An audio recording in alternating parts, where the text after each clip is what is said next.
처음에는 중 7문제를 틀렸지만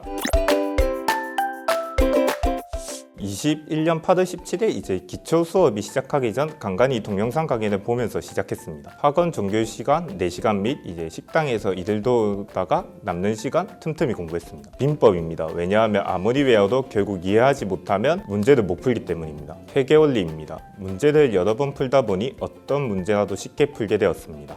백성특강입니다. 본격적으로 시험을 들어가기 전 문제 유형을 보여주니 엄청 쉽게 문제를 풀었습니다. 한 분의 교수님을 차마 고를 수가 없었습니다. 저를 합격까지 이끌어준 모든 교수님들께 감사드립니다. 아이패드를 사용해 주택관리사의 시험 과정, 합격률을 보여줬을 때가 가장 기억이 남습니다. 왜냐하면 시험에 대해 접근성이 좋았기 때문입니다. 추천하는 이유는 아무래도 주택관리사 보시험이 독학해서는 안 되는 게 공부해야 될 것은 엄청 많은데 막상 시험에는 부분적으로 나오기 때문에 유형을 알아가면서 공부하면 시험 합격이 쉽다고 생각하기 때문입니다. 민법이었습니다. 처음에는 아무리 외워도 이해하기가 어려워서 문제가 풀기가 힘들었습니다만 그래서 이제 교수님의 수업을 곱씹어보면서 기본서를 계속 읽기 시작했으며 시험 치기 일주일 전 20시간 정도 정독해서 다 읽었고 그 결과 문제를 볼 때 문제가 이해되기 시작했고 민법 시험을 통과할 수 있었던 것 같습니다. 회계 원리입니다. 일요일 문제집을 계속 반복해서 푸는 것이 좋다고 생각합니다. 특히 관리회계 부분은 처음에는 8문제 중 7문제를 틀렸지만 계속해서 문제를 반복해서 풀어보니 계산하는 방법이 이해됐고 나중에는 한두 문제만 틀리게 되었습니다. 신희영 교수님, 송일근 교수님 등 모두 다 엄청난 도움이 되었기 때문에 한 명만을 차마 고를 수가 없었습니다. 모의고사는 모두 다 응시했습니다. 아무래도 시험장과 비슷한 분위기에서 모의고사를 하면 시험 때 긴장을 안 타서 마킹 실수는 안 한다고 생각해서 참가했고 시험 점수가 점점 오르는 것을 보면 자신감이 생기기에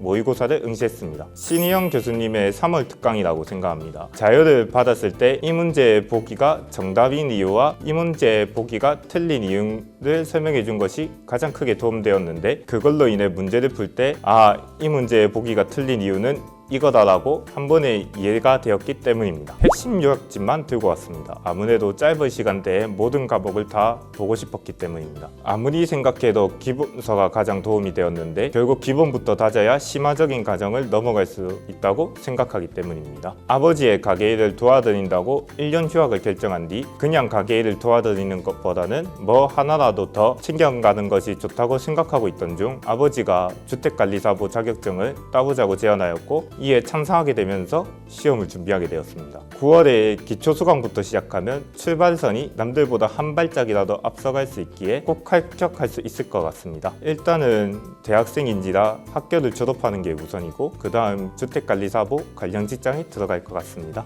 동차 합격이라는 게 비록 많이 어렵지만 교수님 가르친 대로 한다면 꼭 합격할 수 있을 것입니다. 꼭 합격하시기를 바랍니다. 에듀윌은 합격이다. 주택관리사 합격! 에듀윌 합격 패스!